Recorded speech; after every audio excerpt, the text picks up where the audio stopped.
ಓಂ ಕಾಲಭೈರವಾಯ ನಮಃ. ನಿತ್ಯಭಕ್ತಿ ಕಾರ್ಯಕ್ರಮಕ್ಕೆ ಸುಸ್ವಾಗತವನ್ನು ಕೋರುತ್ತಾ, ಕಾಲಭೈರವನು ಕಾಲವನ್ನು ನಿಯಂತ್ರಿಸ್ತಕ್ಕಂತಹ ವ್ಯಕ್ತಿ.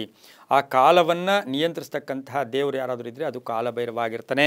ಹೇಗೆಂದರೆ ಕಾಲಭೈರವರು ಶಿವನ 64 ರೂಪಗಳಲ್ಲಿ ಮಹಾಜ್ಞಾನಿ ರೌದ್ರಮೂರ್ತಿ ಆಗಿರ್ತಕ್ಕಂಥದ್ದೇ ಕಾಲಭೈರವ.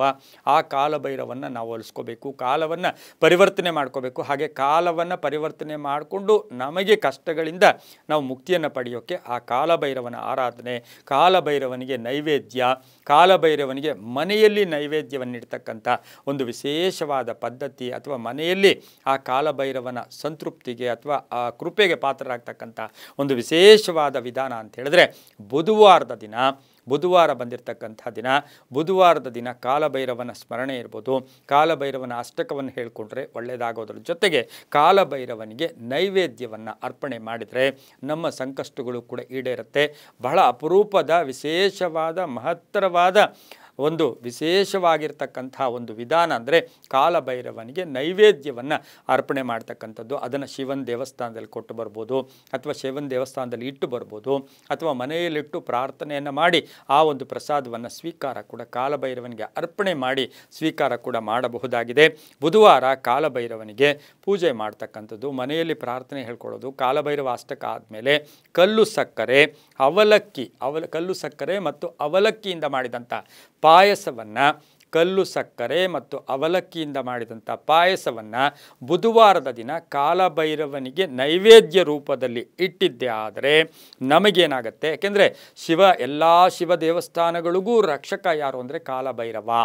ಹಾಗೆ ನಮ್ಮ ಮನೆಗೆ, ನಮ್ಮ ಕುಟುಂಬಕ್ಕೆ, ನಮ್ಮ ದೇಹಕ್ಕೆ, ನಮ್ಮ ಇಡೀ ಪರಿವಾರಕ್ಕೆ ರಕ್ಷಣೆ ಅಂದರೆ ಯಾವ ರೀತಿ? ಆರ್ಥಿಕವಾಗಿ, ಸಾಮಾಜಿಕವಾಗಿ, ರಾಜಕೀಯ ವಿಷಯದಲ್ಲಾಗಲಿ, ಸ್ಥಾನಮಾನಗಳಾಗಲಿ, ಆರೋಗ್ಯದ ವಿಷಯದಲ್ಲಾಗಲಿ ಕಾಲಭೈರವನ್ನು ಒಲಿಸ್ಕೋಬೇಕು ಅಂದರೆ ಕಲ್ಲು ಸಕ್ಕರೆ ಮತ್ತು ಅವಲಕ್ಕಿಯಿಂದ ಮಾಡಿದಂಥ ಪಾಯಸವನ್ನು ನಾವು ನೈವೇದ್ಯವಾಗಿಟ್ಟಾಗ ದಾರಿದ್ರ್ಯದಿಂದ ಮುಕ್ತಿ ಪಡಿತೀವಿ, ಸಾಲಬಾಧೆಯಿಂದ ಮುಕ್ತಿ ಪಡಿತೀವಿ, ರೋಗ ರುಜಿನಗಳಿಂದ ಮುಕ್ತಿ ಪಡಿತೀವಿ.